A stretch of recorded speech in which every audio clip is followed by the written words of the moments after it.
All right, well, welcome everybody. I am Kira from the Mill Public Library in Williamstown, Massachusetts. And tonight we have Sydney Sherman speaking for us. She is an author. She specializes in thanatology, life after death. She's a Reiki master and an aura consultant. I hope I said thanatology correctly. Close enough. Okay. Tonight she'll be giving her talk, You Are Not Alone. It's her most popular talk, which is based on her book, You Are Not Alone. Our loved ones are here. You're just not listening.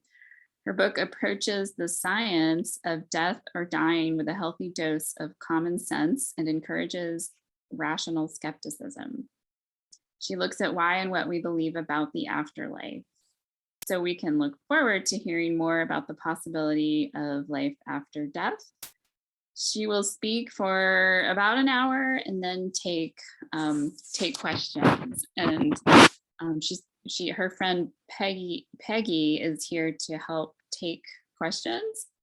And will those questions be in the chat or out loud? If during the presentation somebody wants to put a question in the chat, Peggy can handle those. I prefer to wait till the end, only because chances are I'm probably going to answer the question you would have asked during the presentation anyway. But then, of course, we can always take open questions at the end. Okay, sounds good. Well, thanks everyone for coming, and I will hand it over to Sydney. Well, thank you everybody coming to the David and Joyce Milne Public Library. Hopefully I said that correctly. This is my first time at the library, and I want to thank you, Kira, for having Peggy and myself at the library. For those of you who don't know me, as plenty of you put your videos on, thank you, thank you, thank you. I don't like to hear myself speak, and I don't like to look at myself looking at myself. So this is great. Any of you, just thumbs up or thumbs down if I know you're muted, ever seen any of my presentations before? Wow, some people would think that's a bummer. I don't. I think it's great. Okay, good. So this is going to be new to you, and I'm glad you all took the time to come see me tonight. First things first, I am going to be sending a copy of the book that's going to be discussed tonight. You Are Not Alone. Your loved ones are there. You're just not listening to the library. And but we're going to get into that in a minute. I have a whole bunch of presentations that are new for 2022. We will talk about at the end. But other than that, I like to just get right into the presentation. So first of all, can all of you hear me and see me okay? Good. All right. So I am, believe it or not, going to be 60 years old. I know you can't tell, right? And I was born in 1962 in Milford, Connecticut.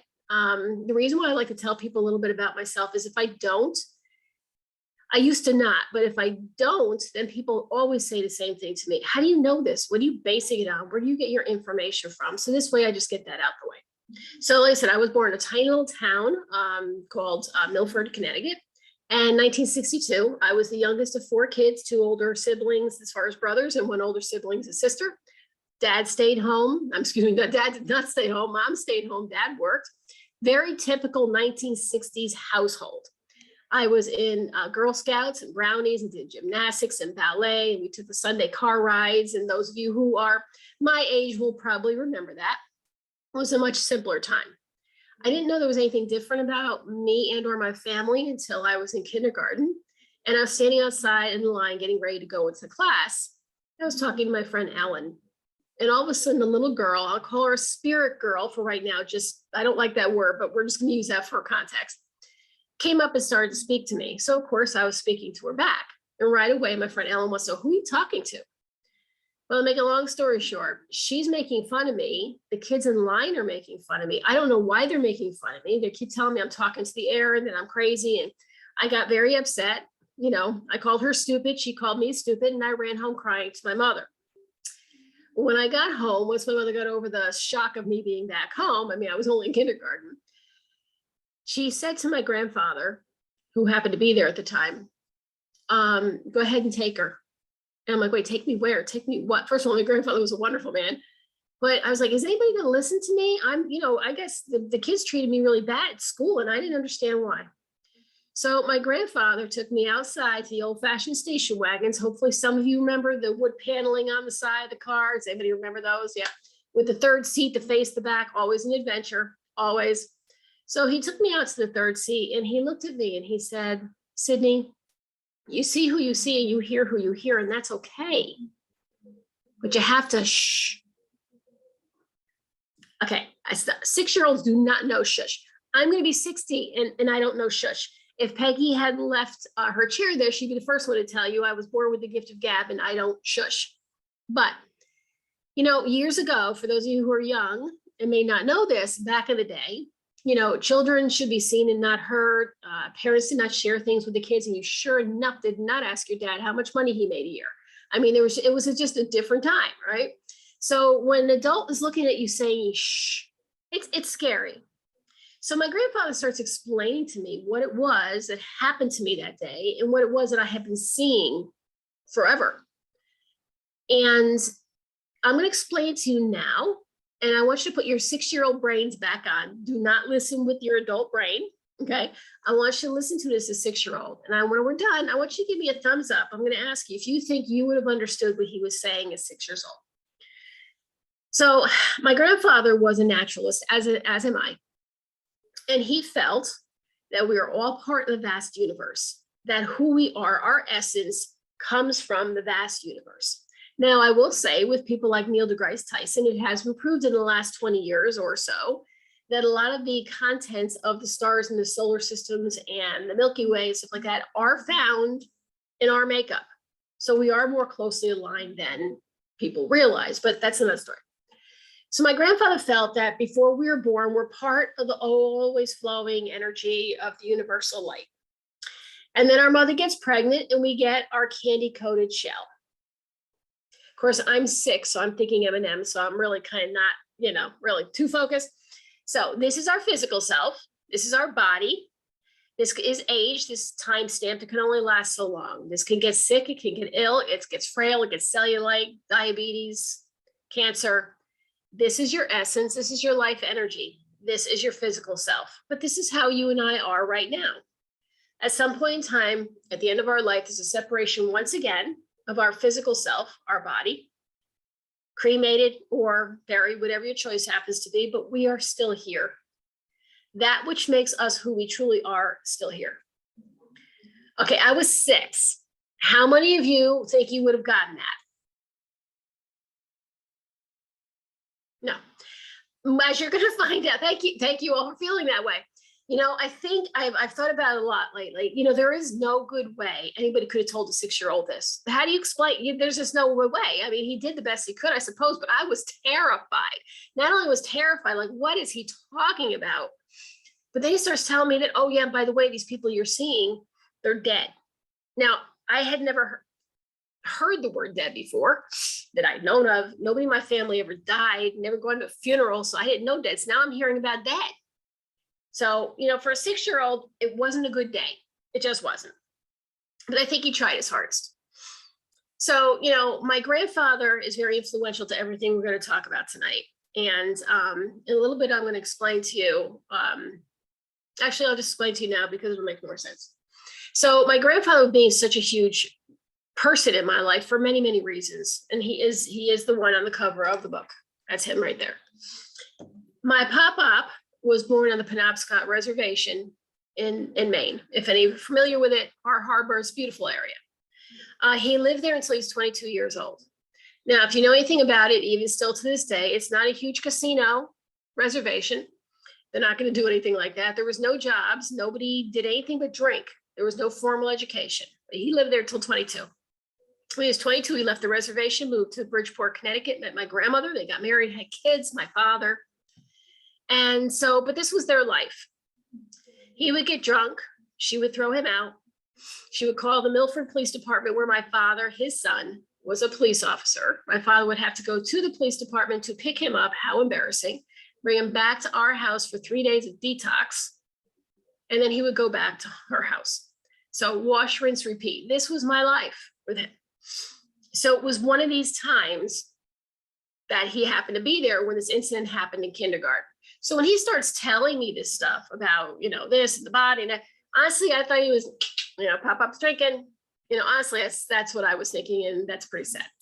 So I went on to not really pay attention too much with what he was talking about because I was too confused. There was many things that happened in my life as I was growing up, many stories that are in the book, but I share one during these presentations. Again, I want you to understand where I come from and the fact that I am no different than you.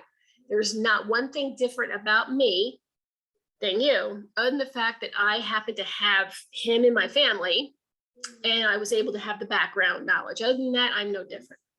So when I was in second grade, I don't know if any of you remember Duck, Duck, Goose. Anybody remember Duck, Duck, Goose? My understanding, you see, it was a fun game, right? Well, for some people.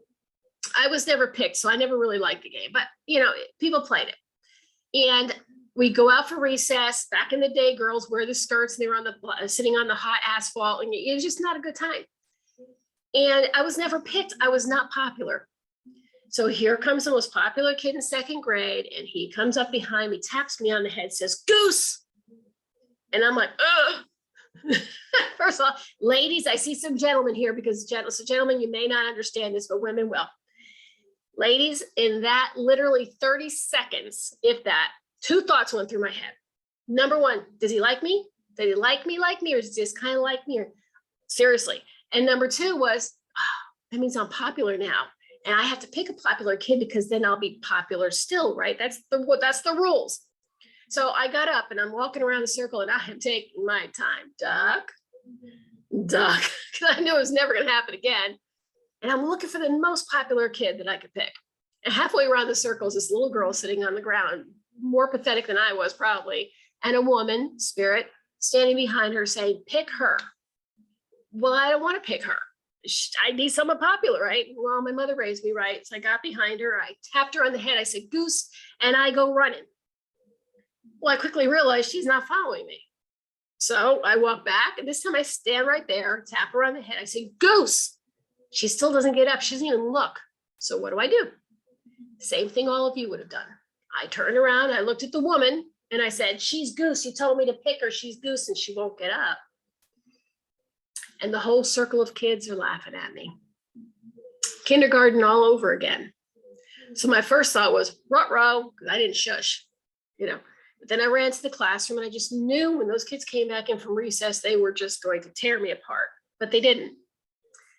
When they came back in, they took their seats. And my favorite teacher, Miss Tingley, came up to me and she says, "Sydney, you want to go clap erasers?" Okay, so first stop. Who didn't love to clap erasers, right? Does everybody remember clapping? First, you got to go outside, right? That's number one. These poor kids with these dry erase boards now, I don't know, they're never going to know the love of the feel of the chalk on their hands, and their face, up their nose, right? Or taking the erasers and making dinosaurs on the brick. Anyway, I digress. But we were doing this and we didn't say a word, never said a word to each other. We're getting ready to go back in. She looks at me and she says, "Sydney, we're all a little different." I always wondered, I always wished I'd asked, did she know? Did she feel something, or was she just being kind?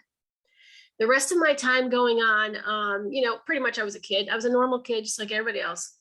And when I got to be a junior in high school, Poltergeist, Amityville Horror, all those shows were coming on TV. And I was old enough now to understand stuff. So I was understanding that, all this stuff that everybody's watching that they think happens when we die, they're ignoring what's going on right in front of them. Literally, like right there in front of them, they're ignoring. And I was getting annoyed, but I had to shush. I mean, I'd be at Stop and Shop. I don't know if you have Stop and Shop. Well, maybe you do. But I was at Stop and Shop, and I see somebody going to reach for a can of peas, and their loved one would place their energy on their shoulder, and they'd react. We always react. And they turn, they look like this, and then they go back for the can of peas. And I remember thinking to myself, "Oh, they're right there." So I said, I've got to be able to tell people what's going on without So I formed the very first, what they call now paranormal groups in New England. So yes, you can be proud of it, called Connecticut Ghost Hunters in 1978. Yes, we were the first. Now, if I had to do all over again, I never would have used ghost because I don't use that word, but I was a teenager. And so we didn't do all the stuff that the groups do now. We would go to people's houses and tell them what's mom or dad or Uncle John or whatever. And we do a lot of education. So we were actually very, very popular. I graduated high school. I went on to college. I became a registered nurse, met my husband, got married, had 2 beautiful children. So, anybody as a parent understands that those were busy times. And so I really wasn't doing too much. In 2010, here comes Ghost Hunters, Paranormal State, Paranormal Puppy, all those shows that are out. And I was like, you know what? I've had it. I have had it. The misinformation, and people don't even know. I've had it. I'm a mother, I'm a wife, I'm an adult, I can do this. So I said to my husband, sweetheart, I said, I'm going to write a book. And he goes, but honey, you don't even read. All right, I do actually a lot of reading, but I don't like the glasses up, up and down. It drives me crazy. So in my little house right here, I wrote this first book, the one I showed you, the one we're talking about tonight. As you can see, it's a huge novel. It's quite large.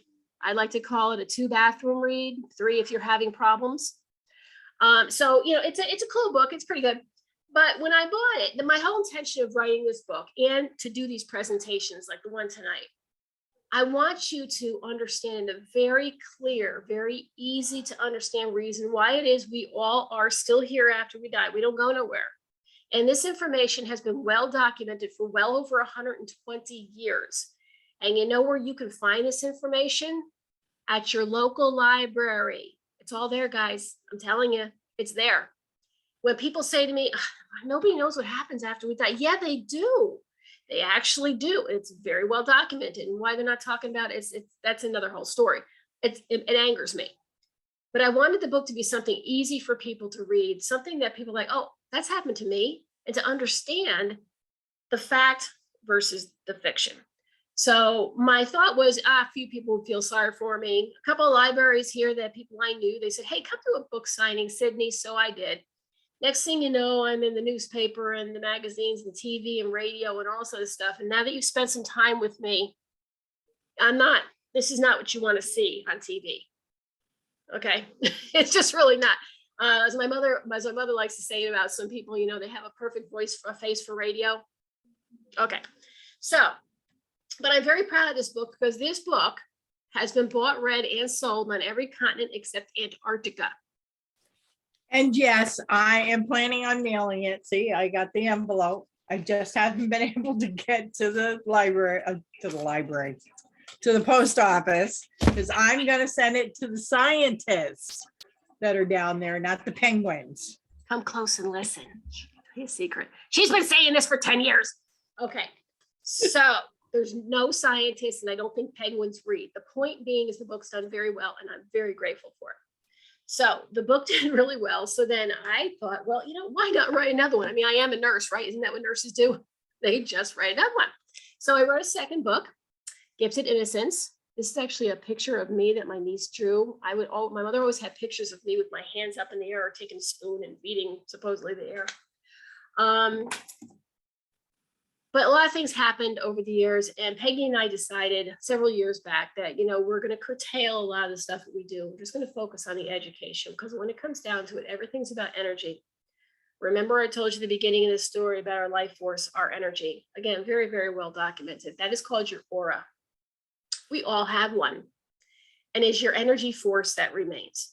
So I'm going to give you a little reason for why it is, a scientific reason that explains why we're still here. Are you ready for it? When I was in 7th grade, one of my teachers, Mr. Degrasse, was talking about the law of conservation of energy. Does anybody remember that in school? Do you? I got some of you like, maybe. Okay, for those of you who do, you understand, if those of you don't, that energy cannot be created or destroyed. It can be manipulated or altered, but it can't be created or destroyed. So, I mean, I love science. Anything science, I'm there. So I'm listening to him talk about this, and I already knew at that point from all the reading I had done, especially the Thanatology, which was even around back then, was that we are all energy beings. Every scientist, theorist, physicist, they all agree that what makes us who we are is energy. We make it, we create it, we use it, and we let it go. And it's always constant. So I'm listening to him talk about if energy cannot be created. I'm thinking to myself, well, if energy can't be created, then technically our energy has been here since the beginning of time. And it was this part of the presentation where I always say, and Peggy can tell you, I don't know if I believe in reincarnation. I don't really know the science is there to back it, but I don't really know all the what's about it. So if I don't have the backing, I don't talk about it. But just recently, I have found the science that actually proves, it was written in 1904, that in fact, reincarnation can be proven with that very theory. If energy cannot be destroyed and we are energy beings, then technically, we can't die. We're still here. And my brain went right back to the kindergarten, right back to the back seat of that station wagon, my pop-up. Like, that's what he was trying to tell me. He wouldn't have known this theory. He was not a learned man. There was no schooling on the reservation, but yet he knew. He knew. So that's when I decided to take everything and just basically put it all together. And I did do a lot of reading and a lot of study. Now, the topic of, or the thanatology, just so you know, it's very broad and I love it. Thanatology is the essence of life, the creation through the essence of life, energy into life, the birth or life itself, the process of living through life, the process of preparing for death, of the transition, the process of death, and the process of after death. It's the whole thing from soup to nuts, which is great. And, you know, there's no hesitation. Like I said, this stuff is very well documented. So we are energy. Everything we do is as energy. Everything that's around us is energy. We cannot get away from it, and it can't get away from us.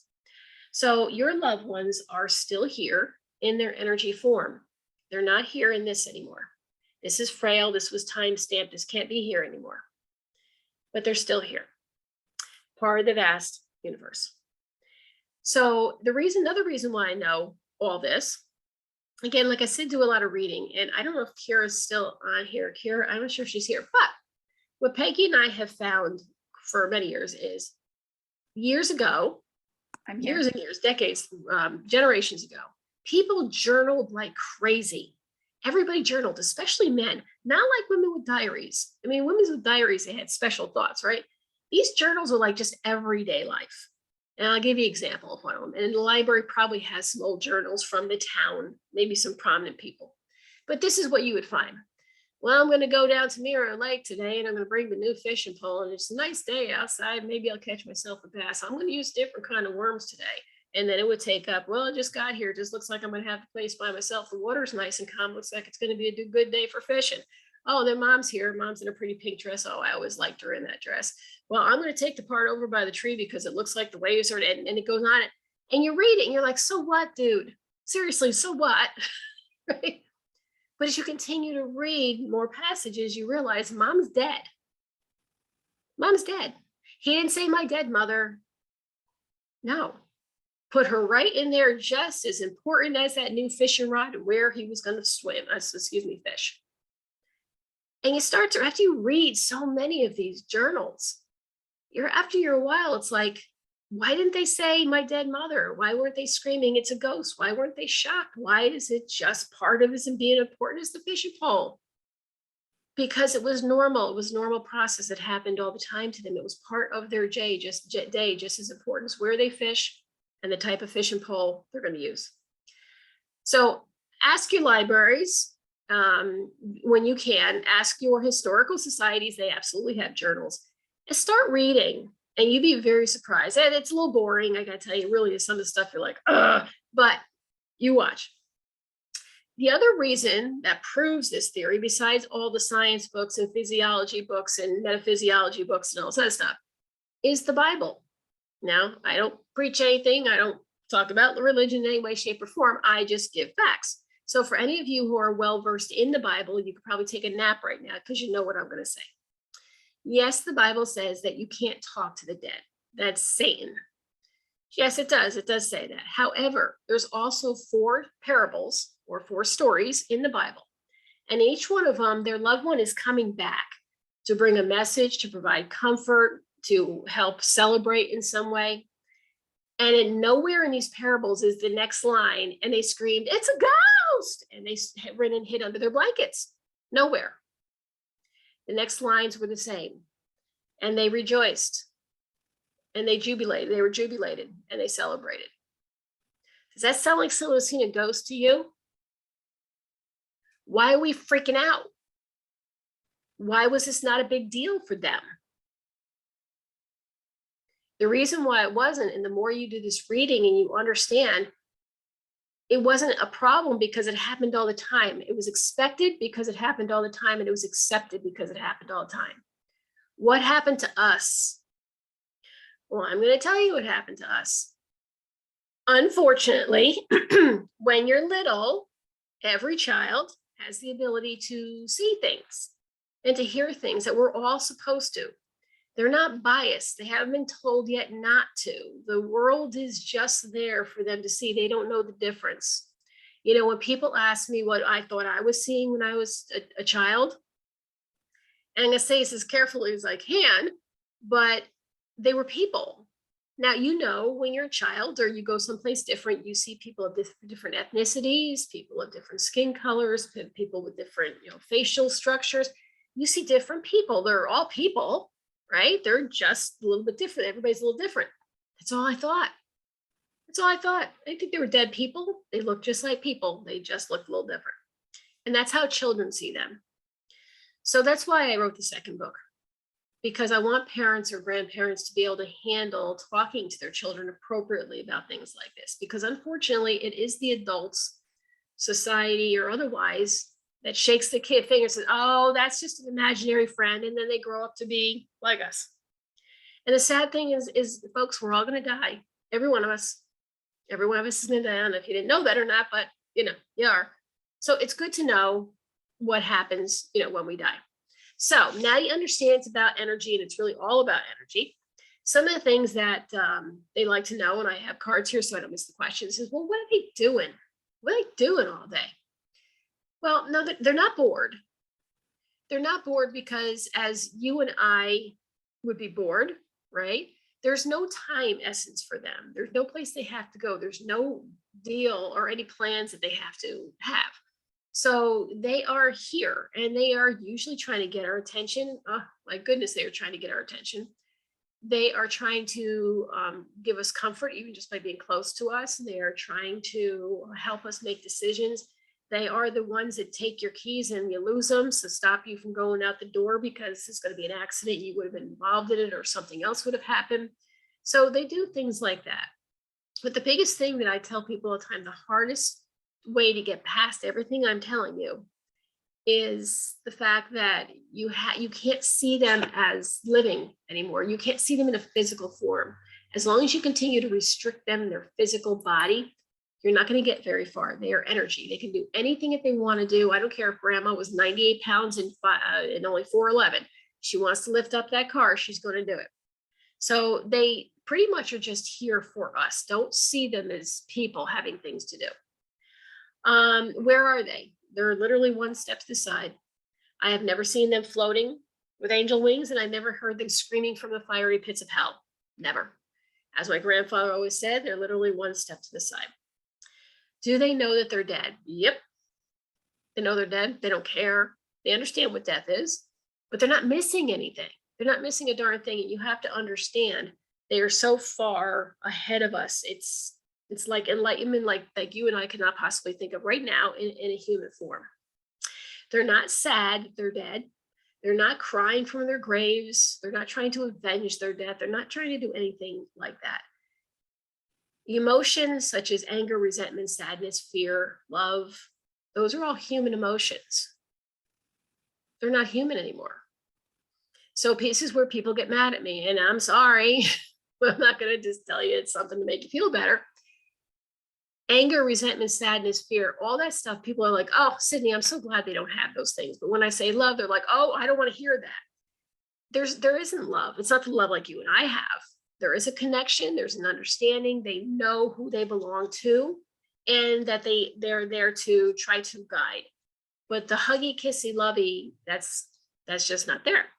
So we're sad. We're vengeful. We're crying. They're not.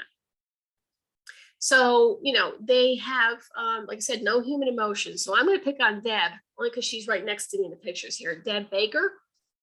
Deb, I just want you to go like this, okay? Hey, Deb, if I walked in on the bathroom and you're right in the middle of doing your personal business, Okay, would you be mortified?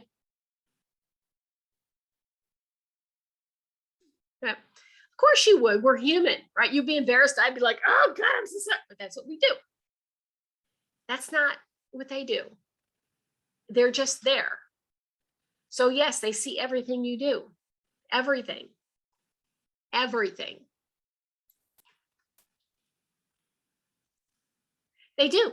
They see everything. So have fun with that. But again, don't see it as you would see it as a human. It's not embarrassing to them. They're not peeking toms or anything like that. They are just there. But take advantage of the opportunities because they are there. And that's important. You need to know that. Some of the myths, because this bothers me. While everybody's following myths, you're missing what's going on right in front of you. Your loved ones are not vague. They are absolutely not vague. You think you see dad out the corner of your eye and you turn your head quick and he's gone. That wasn't dad. That's something. They are going to do something right in front of your face. Something absolutely them. But we're too busy chasing stuff that we've been told is them. So cardinals. Cardinals are not them. Pennies. Pennies ain't them. Heart-shaped clouds. It's not them. Heart-shaped oil spills out in the driveway. Not them. So, we have to stop. I know we want so badly to have something that tells us it's them, but don't chase the wrong things. Don't. So let me explain to you how you would know certain things. So let's just say the cardinal. Now, they don't become the cardinal. However, they can manipulate the environment. Remember, their energy, they're constant, to make that cardinal sit outside your window on that branch every morning when you're having coffee. They can do that. But unless you validate the experience, it's just happenstance, and a bird's just a bird. A penny is just a penny. And I want you to have real experiences. So you got to be willing to put the time in and to do this. It's very simple. So let's just say you think that's mom being a cardinal because you miss her so much. She liked cardinals, whatever. You just really want it to be mom. So what you do is you say, Mom, if that's you showing me the cardinal outside the window tomorrow morning when I get up, I want to see the cardinal in that bush over there. You get up the next morning and you get up and the cardinal's in that bush. Thank you, Mom. I appreciate that, but I really need to know it's you. Mom, tomorrow when I get up, can you have 2 cardinals, one in this bush and one in that bush? You get up the next morning, you go sit down, there's one cardinal and one cardinal. Still not enough. Thank you, Mom. I so appreciate it. I miss you so much. I just need to know it's you, Mom. Tomorrow morning when I get up, no cardinals, not one cardinal on any bush, Mom, none. You get up, there's no cardinals. That's Mom. Just seeing a cardinal in a bush, you can't sit there and say it's Mom because you're doing yourself a huge disservice. And you can do that with anything. Say you find a penny on the floor in your car and you say, oh, I bet your dad loved this. Dad loved pennies. Maybe it just fell out of your wallet. But you can do the same thing. Dad, did you drop this penny? I'm going to put it down on the coffee table and I want you to move it from the coffee table back out to the car. And you wait, you come back later, it's gone and it's out in the car. Still not enough. Take the penny and say, pretty good, Dad, but I really need to know it's you. I'm going to put it back on the floor in the car here tomorrow morning. I want to see it next to not my bed, on my nightstand. You get up and boom, it's there. That's called validation. And unless you do this, these experiences you think you're having, you're not going to really know. And the weird thing is when we do stuff like this, when we have actual experiences where we blow our own minds, when we're like, pfft, your brain does a very weird thing where it starts accepting things around it that's going on a lot more. And when it starts accepting it, it starts making things clearer and you can see things clearer and you can understand and you start having more experiences. When you don't do that, you're not going to get anywhere. So please just give it a try. You're not going to be disappointed. Let's talk about cemeteries. I love cemeteries for the architectural history that they show, but your loved one's not in a cemetery. This is at the cemetery. The carcass is at the cemetery. If you feel the need to go somewhere to be close to them, then absolutely just go for it. Absolutely go for it. There's nothing wrong with that. But I just want you to understand that yes, when you're at the cemetery, they are with you. They are right to your side.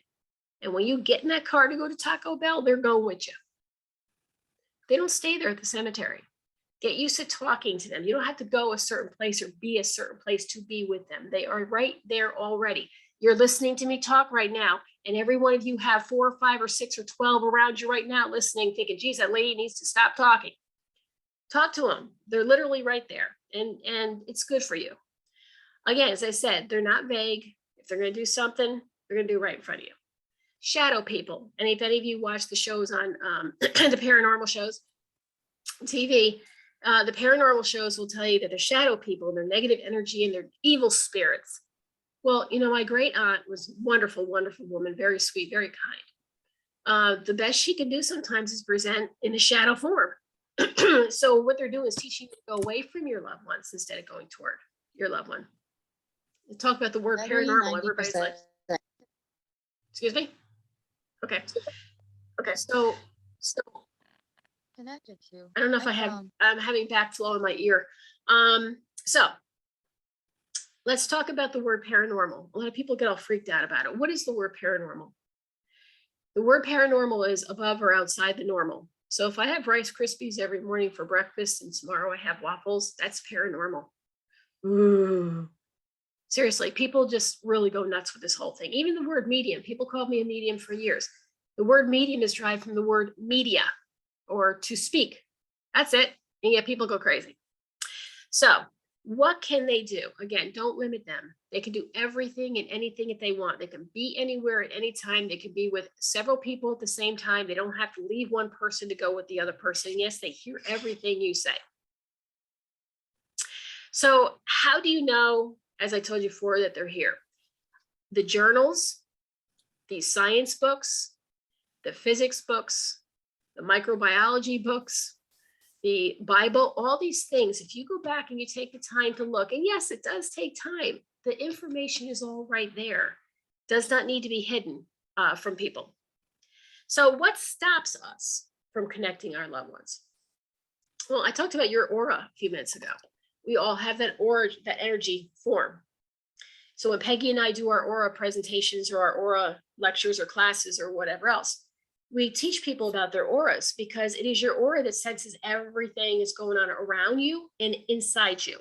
It can sense how your body's doing overall. If you're sick, if a part of your body isn't working well, if you need to see a doctor and you don't know it. But it also senses the environment around you. Hey, this place feels nice. Ooh, something about this place makes me feel kind of like really weird. Or that person, I just don't know. I don't like them. That's your aura. And our body was given that to us so that we can use to protect ourselves. But it is so good at sensing things. It is what you use to sense your loved ones. When they touch you, it is their aura, their energy that is touching your aura. They're not actually touching your skin. They're touching your aura, but you can feel it. And everybody can learn to hear, see, smell, and feel their loved ones. Everyone can. I'm going to be 6 years old, and I can say probably thousands of people, between myself and Peggy, we have taught to do this. It's a wonderful thing. And someday I'm going to be dead. And my biggest hope in life, and Peggy's probably tired of hearing it, is just to know that people carry it on. That's really the biggest thing, because you're missing a great opportunity, but you have to know. Now, if you've never been told what they smell like, what they feel like, what they sound like, and what they look like, what are you supposed to do? It's not what you think. You think you know what they smell like, or they feel like, or they sound like, because the shows on TV or the books or whatever told you. It's nothing like you think. So if you don't know what to look for, you're kind of at a loss. So it's very important to know, and it's very important to do the validations like I talked about, because it could be just something in your environment. It could just be something, a breeze blowing up against your arm, but unless you validate it, you just don't really know. So next to this presentation here, the understanding your aura or senses is probably the biggest one that Peggy and I do, because it's just that important, but everything is just tied. Everything's just tied together. You also have inside your brain, for my medical people are out there, you'll already know this, a pineal gland or pineal gland, which is also called your third eye. Now, why would they call it that? It's because it sits there in our brain and it is responsible for telling the brain what we're feeling, the information off of the aura, what's coming close to us, what's touching us, what is our nose breathing in, what are our eyes seeing, what are our ears hearing. We were given these two wonderful things as a means to be able to connect with things that go outside of our vision. And we don't use them. Our ancestors did. I want you to think about this for a second. And this also annoys me somewhat, but that's all right. So our ancestors have used their brains so much more than we do right now. We are technologically brilliant, but our brains are stupider because we don't use them. Our ancestors, if they wanted to know if someone was coming to their village, they'd have to put their ear down on the ground and listen for the vibration. And they could tell how far off it was. If we want to know if someone's coming, what do? We check their ETA on Google. If they wanted to know when they were out foraging for food, if something was good or if it was poison, they had to have a keen sense of smell and touch. Otherwise, they'd kill themselves. We look at the sell-by date. If they wanted to learn to create or make or build something, they had to use their hands and their minds and the stuff that was around them. And what do? We watch a YouTube video. We don't use our brains the way they do. And unfortunately, we have clogged our brains, and that is at our own demise. But you still have your pineal gland, your third brain, and you still have your aura. So you can still connect with your loved ones, and you are supposed to. They're not gone to you. So do you know what it is that you're supposed to look for? As I said, I'm going to give you a brief smell thing that Peggy and I do in our workshops for understanding your senses. It's kind of similar to the pennies, it's a little different. So when Peggy and I do our workshops, we blindfold people and we hold things under their nose, because what we want people to understand is that you don't really know what things smell like. You think you do, but it's really the eyes that identify the smell. So Debbie, I want everybody to do this or this for me. Debbie, if you were blindfolded and I put a cookie, a chocolate chip cookie under your nose, would you be able to identify it? David, chocolate. Lynn, coffee. Nancy, an orange. Debbie, garlic. Bonnie, cigarette. Sarah, what's one I left out? Oh, dirt, soil. Leslie, onion. And I'm gonna have to stop with that because I can go all night. I'm gonna tell you right now, Peggy's my witness. I want you guys to try this, but don't do it with alcohol because, but try this. Blindfold yourself, have people put stuff under your nose that you think you'd be able to smell. Maybe one of you would have gotten them right. The rest of you would have gotten them wrong. So when Peggy and I do these workshops and we do this, people are mad when we take a chocolate, right? And stick it under the nose. They just told me they'd be able to smell it. And they're like, oh, I know it. That's that stuff you put on your furniture to polish it. That's pledge. That's pledge. And Peggy and I are laughing, but not out loud. They take their blindfold off and they see it's a piece of chocolate. You tricked me. No, I did not trick you. Now the eyes see the chocolate, now they smell the chocolate. That's how our brain works. That's how the nose works. So when you think you're smelling Dad's cigar, you're really smelling Dad's cigar? You don't know, because the nose can be tricked. You can't see Dad, right? So you have to rely on your nose. So you have to validate, and this is how you do it. I always do little demonstrations. So I'm washing dishes, la da da da da. I don't wash dishes, but I've seen it done on TV. La da da da da da da. The smell of Gina Tay comes in front of my face, and I stop. Remember what I said? We always react. Oh, I just smell Gina Tay. It smelled just like Mom. Oh, I always loved when she wore that. I miss her so much. I wish she was here. Oh well, la da da da da. That's wrong. Wrong. And hopefully after tonight, you will not do that again. What you do is you have to do one. You have to go and look and see if there's a rational explanation for what happened. And this is where I usually make some enemies. Men are extremely rational. Ladies, you have to be a man. Extremely rational.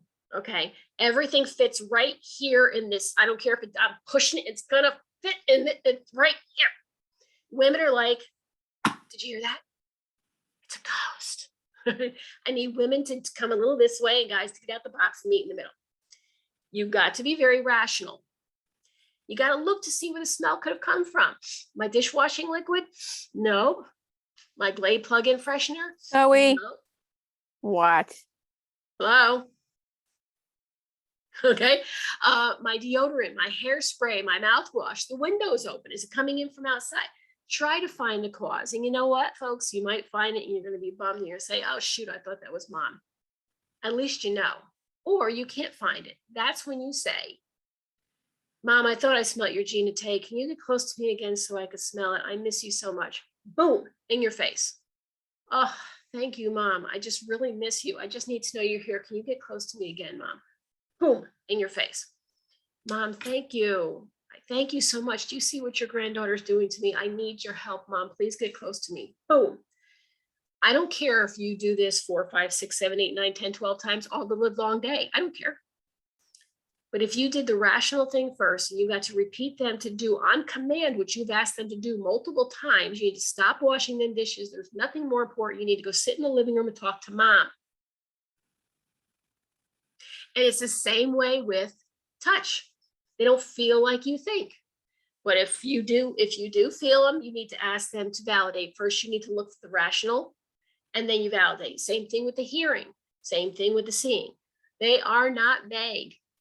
They are not vague, guys. I'm telling you. So if you get that smell, it's not going to be a little wavering, like somebody smelled a spray perfume down the hall and slowly it gets you and builds and builds and builds. No, it's in your face perfume. It's a cigarette lit, boom, in your face. It's bread being baked, boom, right here in your face. It's right there.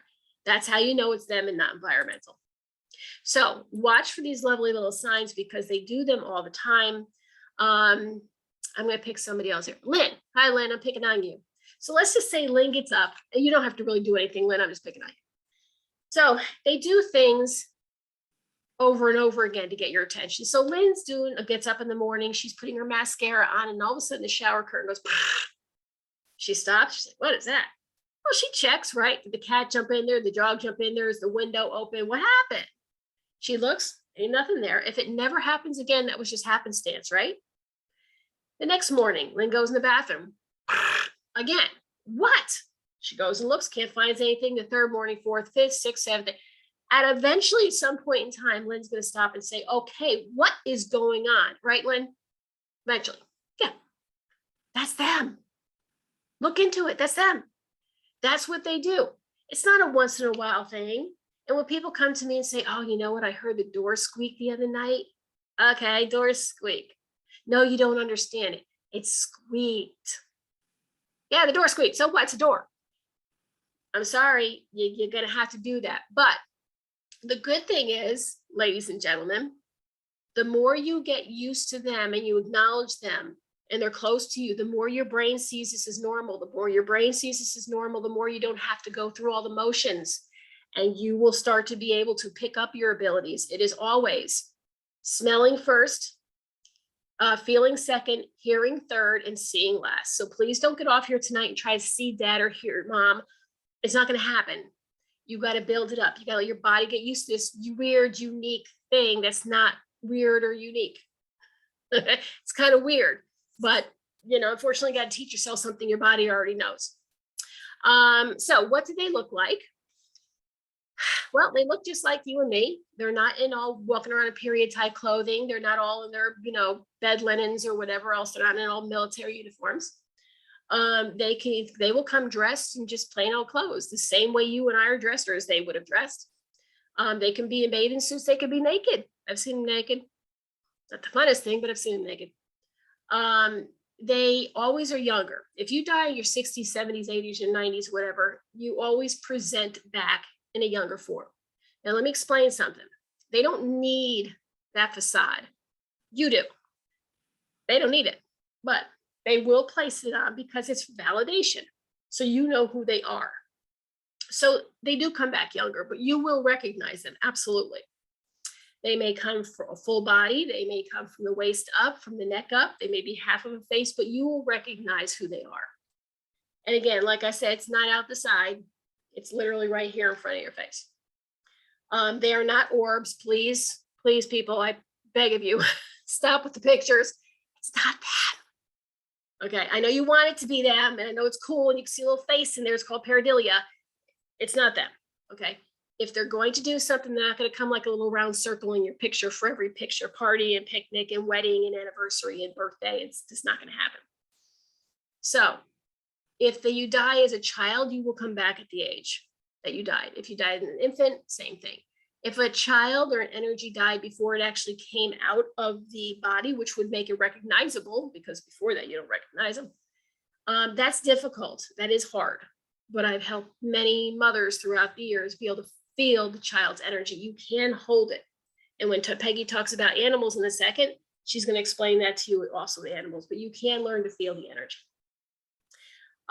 So if a pop-up or grandpa died in his 70s, he's not going to present at 20 to his grandson. His grandson at 8 years old is not going to recognize him.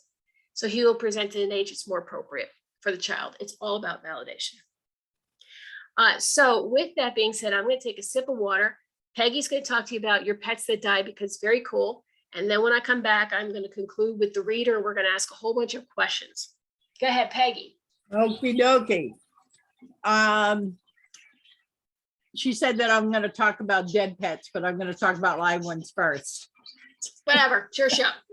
If you have an animal, take a cue from them. They'll look in a corner and tilt their head. A cat will hiss, and hair will go back up, on the back will go up. My dog used to sit at the end of the hallway and growl at the door where my mother-in-law used to sleep. And of course they didn't know each other, so of course the dog's gonna growl. Your past ones, save their toys, save their leashes and their collars and their bowls. And if you have a dog that used to like the squeaky toy, squeak it. You could feel their energy come to you. It's really amazing. You can pat on your lap and feel the energy come onto your lap. You can roll a ball and they can roll the ball back for you. So, I mean, it's not hard. I mean, they're with us too, just as much as your loved ones. And they're so cute.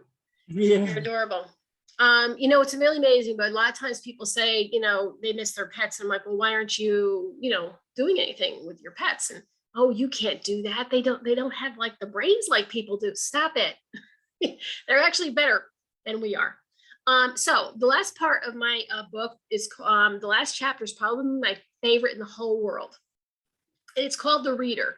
Now, years and years ago, I did readings, but I would give readings about your loved ones. The reason I wrote this chapter is because these people are readers. They're reading you, and they're very, very good at what they do. Very good about what they do.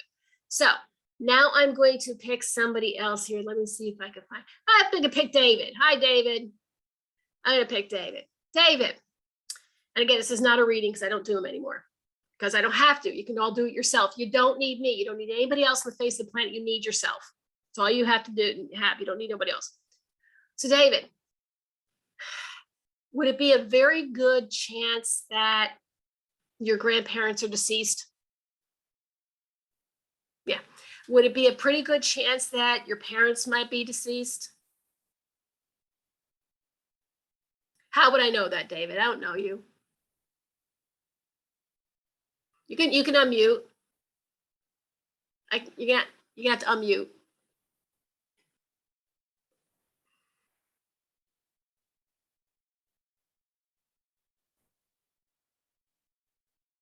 I feel like the Seinfeld episode where Kramer goes, why don't you just let me tell you? Okay, David, don't worry about it. It's okay. David, it's because and again, I could have picked anybody, but honestly, David, I picked you because of your age. Okay, right? You knew that, right? Rational? But people, when they're in the moment, when they want so badly, they will accept any garbage that comes out of somebody's mouth and make it fit because they want so badly. And I get it. I get it. My heart breaks. But they don't realize that they're picking David or somebody else because of their age. And so this is what they say. You mark my words next time you watch these people on TV. David. Yes. I have I'm just giving you an example. I'm not doing for real. Okay. Okay. David, I have a father-like type figure coming through, and he's so close. I can tell that he meant a lot to you and you to him. Okay. Stop. What's a father-like type figure? Somebody that's understanding and comforting. Yeah. So that could be a father, a grandfather, an uncle, a stepfather, a father-in-law, the guy next door, an old friend, anybody, right? Right. But they know because you've come to see them that you're missing somebody. So they take somebody like David. They know his grandparents are gone, absolutely, probably his parents, and they start with a father-like type figure. And I'm telling you, it happens every time. And I get so mad. And David, not you personally, David, I'm just using you as an example. Right. You say, is it my father? And they're like, yes, it's your father. You just gave them the information. People give them information all the time and you don't even know it. And it's so sad. There's a gentleman who's on TV that my husband will not let me watch anymore. All I can tell you is he wears a scarf around his neck. If any of you know who he is. Anyway, so he was at an event on TV and a massive amount of people, massive. And there's this extremely obese woman in a wheelchair sitting in the center aisle because she couldn't fit on the seat with a oxygen cannula in her nose and the oxygen tank on the back. He comes down off of the stage, throwing his scarf, kneels down on one leg in front of her, takes her by the hand and says, your loved ones are telling me you can't fill your lungs with the life-sustaining oxygen that you so need. They're telling me that they feel your struggle. And she's like, oh, and the audience is like, yay. And I'm like, are you all out of your darn minds? Are you seriously, people? Serious. And I threw something at the TV, which is why I can't watch him anymore. But anyway, they all fell for it. Why? Because they're hurting so bad. They want anything that fits. They're all rational is out the door. I'm not making fun of people. I'm just saying, please watch it. So for this reason, I wrote that last chapter called The Reader. Oh, many people, especially in New England, who are psychics and mediums, whatever, can't stand me because of that. They no other reason other than this last chapter. But it's so important. Other than a little bit of information, which you can get yourself, you don't need anybody else. Why pay money to somebody that you have to wonder if they're telling you the truth or if they're guessing? Isn't it more valuable if it comes from an experience you already had? So, last but not least, reader. So my girlfriend, who I used to give readings to all the time, that's actually how I met her, came into my house one day and she says, Sydney, I went and had a reading from a lady the other day and she's just as good as you and I want you to go and I'm going to pay. I'm like, you know what? First of all, everybody can do this, but now I'm sure I miss stuff. I know I miss stuff. I can't possibly get everything. I'd like to go and she's paying. So ladies and gentlemen, I actually fixed my hair and put makeup on. I thought it was a big deal. So we get in the car, we're driving along and I'm like a little puppy out the window, because I'm just really excited about the whole thing. As we pull up to the building, I got so disappointed because here you can see in the windows, the neon signs, psychic, medium, psychic, medium, psychic, medium, psychic, medium, psychic.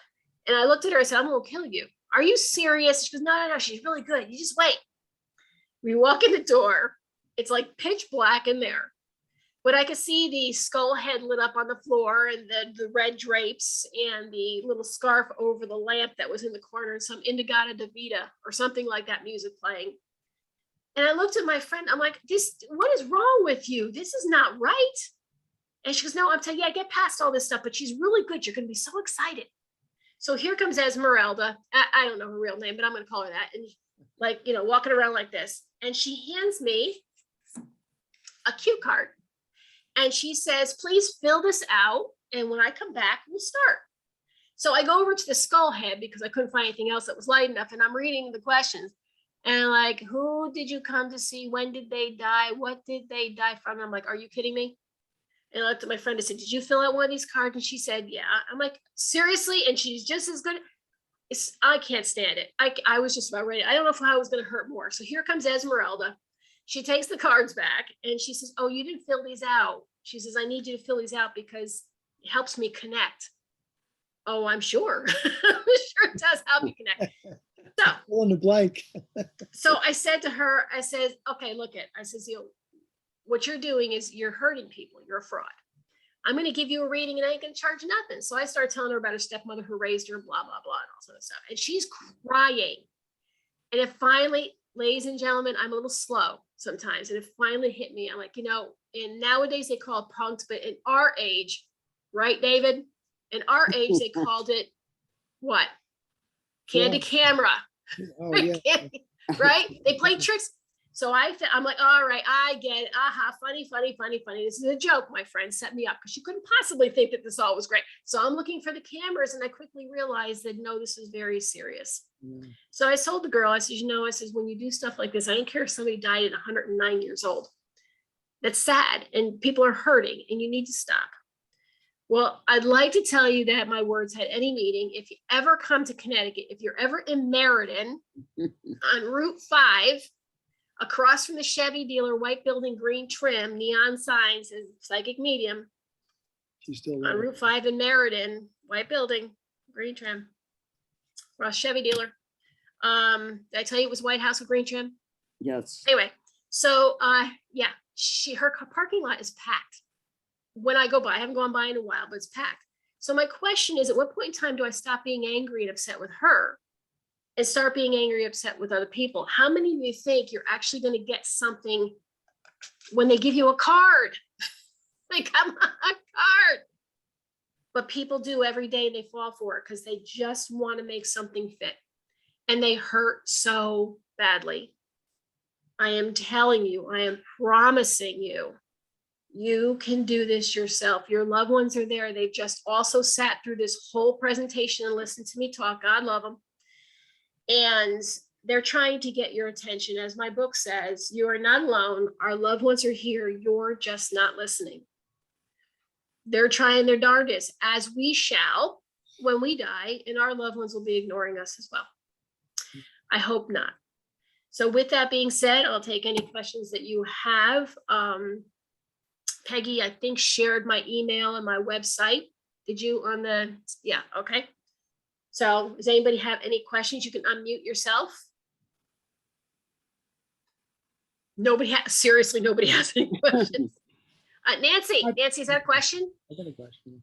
You have to, okay, hold on a second. Nancy has to unmute, and then Okay. whoever's saying I have a question in the background, hold on 1 second. Yes. Okay, I got it. So I'm really interested in what you said about what folks would look like to us. Is that like a synchronous connection in our brain because we have a memory of how they looked if the shell has come off? Mm-hmm. Like I said, remember, they don't need that. They don't need that covering. It's facade. They just put the facade on of what we would recognize so that we would recognize them for validation. So it really is for us. And yes, we would know what they look like, right? Okay. And when you see them, they're pristine. If they had the amputation, they got their leg back. Their hair is beautiful. Their teeth are beautiful. Their skin is beautiful. They're glorious. They're absolutely radiant looking. They're pristine. But if you were going to put a facade on you to present to somebody, wouldn't you make it look pretty awesome too? And ladies, there's no cellulite. So, oh, thank you very much. I'm getting coffee delivered Okay. in my little Christmas mug. Okay. So who was out there in the background? I heard a voice, but I've got a question. okay, David, go ahead.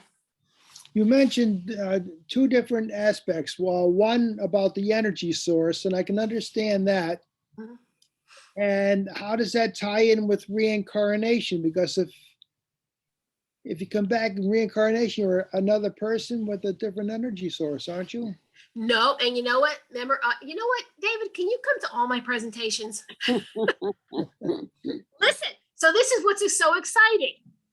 I would always have to answer your question with David. I don't have the answer for that because if it's not something I can research, I don't talk about it. But one of my new programs for 2022 is reincarnation, because there actually is a reason or a scientific rationale for how you can be reincarnated and have a different physical, this part, Yeah. Yeah. but you actually keep the same energy, which explains, and I'm getting, so I just am so blown away by all this stuff because I've been doing so much reading, I get a headache sometimes, but you can also connect that into past life regression, which I had to tell you, I never agreed with. I never believed in it.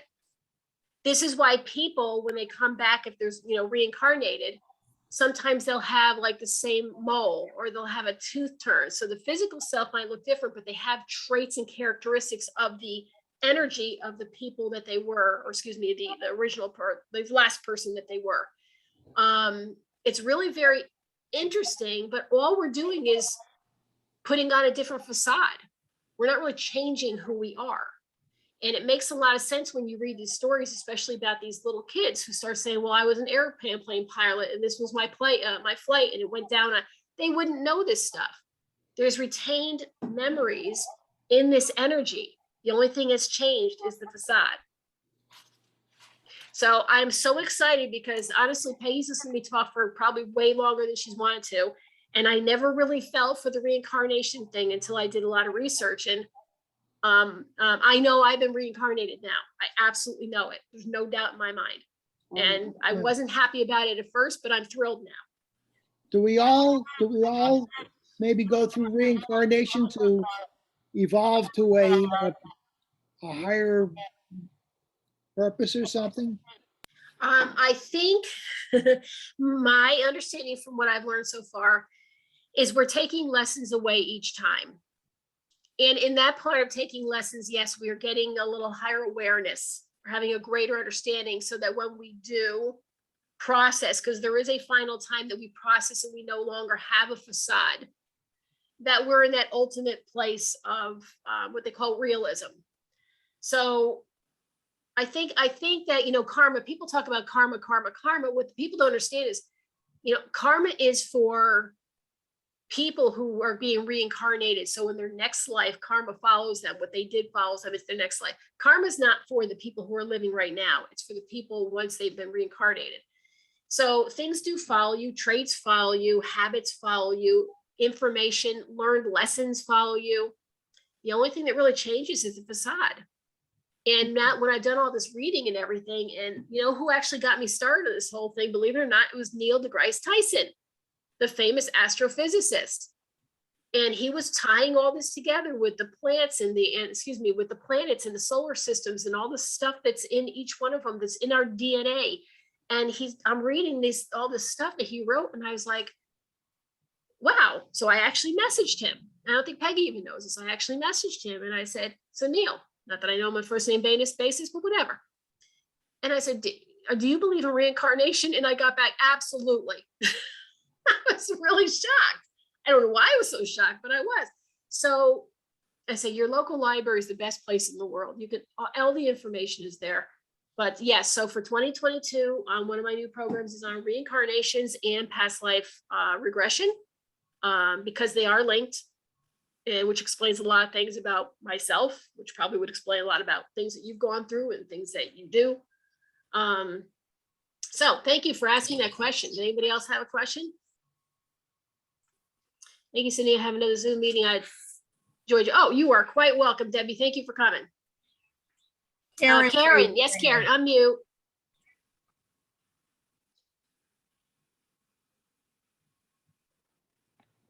She unmute? Okay.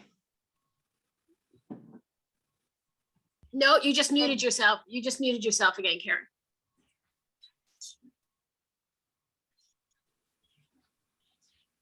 Karen, where'd you go?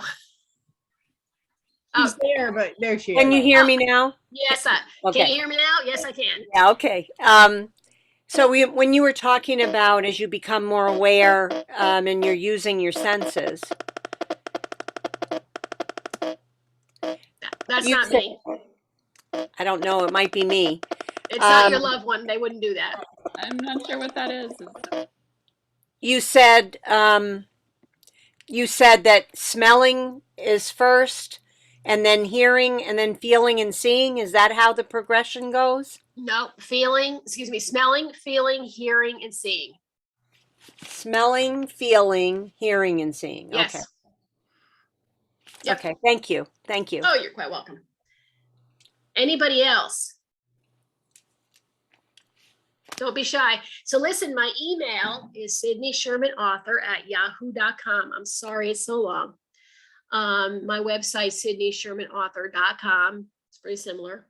You can always ask me questions, if you think of them afterwards. Like I said at the beginning, my book will be in your library there shortly. I have to mail it out, so it takes a little bit. So you can always get a copy if you'd like at the library. Is it upside down? It is, sorry. Anyway, you can always get a copy of this great novel. You can get it from me on my website. You can get it Barnes and Noble, but they charge a lot more money. And if you get it from me on my website, I sign it. So that's fun. A couple of the other programs that I got coming up besides all the other ones I do with auras and understanding your senses and the like. I have ones called In Transition, which tells you from a medical standpoint of what happens at the moment of death. From the moment the separation of the physical self from the energy happens. Again, well documented. It's kind of a disgusting story about how they found that out, but I'll save that for when I do the presentation. I also have, based on my book, the program called The Angels Who Walk Beside Me, and that's for children. I also have chakra stones. Now, I am Reiki master, so is Peggy. And chakras are a weird name that Japanese people call certain areas of your body. We don't call them chakras, but that's what they are. But there are certain ways where you can ground yourself, where you can pull in this energy to help clear your brain to connect better. So I have a program on that. Another program, which some people, and go ahead, make a face, it's fine, but it's really awesome. It's called Post-Mortem Photography. Has anybody ever seen that? Okay. Believe it or not, people took photos of their loved ones when they died in very weird positions. I mean, sitting up on a couch like they were standing, and it's kind of macabre to think about it. But when you look at it, it's still called the story that the lens caught. There was a story that went with each and every single one of these photos, and they weren't done for the reasons that you think. And it does tie into death and our process of death and what we think happens at death. So that's another program which I'm very excited about, and the past life regressions. So Peggy and I are going to be very, very busy. I'm going to make Peggy do one on just pets. She's going to be thrilled. And where's Kira? I know Kira's here somewhere. I'm right here. Hi, Kira. Hi. Did you have a question? I'm still kind of mulling it over. I might email you. I don't go anywhere. I'm always doing something, but I always have time. So if there's no more questions, I just have one quick question if everybody doesn't mind. Deborah, are you there? I'm here. Are you who I think you are? Yes. Oh, God love you. How are you? I'm good. How are you? Hi, we're getting ready to get snow, so hunker down, but you're in Georgia, so don't worry about it. Deborah's from Connecticut, and then they moved and they're warm and we're not. So I just wanted to say, oh, hi, Howard, you're here too. Hi, Howard. Yes. Howard. Howard and Deborah are very special to me. So, but thank you guys for showing up again. I'm sure you've heard this presentation before and you want to hear it again. No, it's good because we learn different things. Right. So. And this is like, honestly, it sounds terrible. Somebody told me once that, do you know your life is surrounded with death? Yeah, pretty much. But it's a good thing. It's not a bad thing. I'm a registered nurse, so I've seen thousands of people also die and have had to hold their hands. So I don't see it the way a lot of people see it. And I want more people to see it the way I do. So did somebody have their hand up and I missed it? Or somebody waving bye-bye? Sydney, I have a quick question that I just thought of. This is Sarah. Who? This is Sarah. Oh, hi, Sarah. Like, how many generations of our ancestors would be around? Because I'm just curious about that. Well, it can go on infinite, and but you don't have everybody with you that you like, everybody who's died. Some people are with you and some people are not, and that's a whole other story. But that's it. You always have your parents with you, you always have your children with you, stuff like that. But there's certain people you don't. So when I was a little kid, before I knew anybody, like I said, who died, all my relatives were alive. I kept telling my father that this particular man was with me all the time. And I cannot believe his name went right out of my head. Peggy, do you remember? Oh my God. Pyle, thank you. H. Pyle. Thank you, Peggy. Oh my goodness. H. Pyle. My father's like, we don't have anybody in our family, H. Pyle. So, a couple of years back, my father did the ancestry.com. And yes, way in the way back, there was an H. Pyle, my grandfather, the Indians side of the family, his mother's side of the family, actually.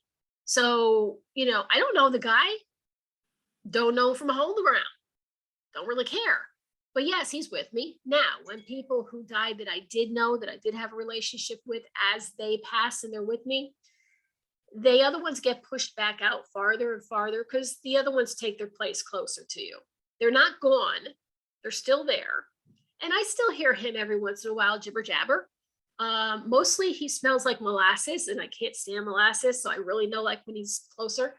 But it's really the other ones that you know they're closer to you. So you could have way back, way back, but it doesn't really matter. Thank you. Just talk to the ones you care about that are close to you. Don't worry about the ones you never knew. Thank you. Anybody else? All right. Well, if there's no more questions, then I'm going to probably go watch TV and finish drinking my coffee.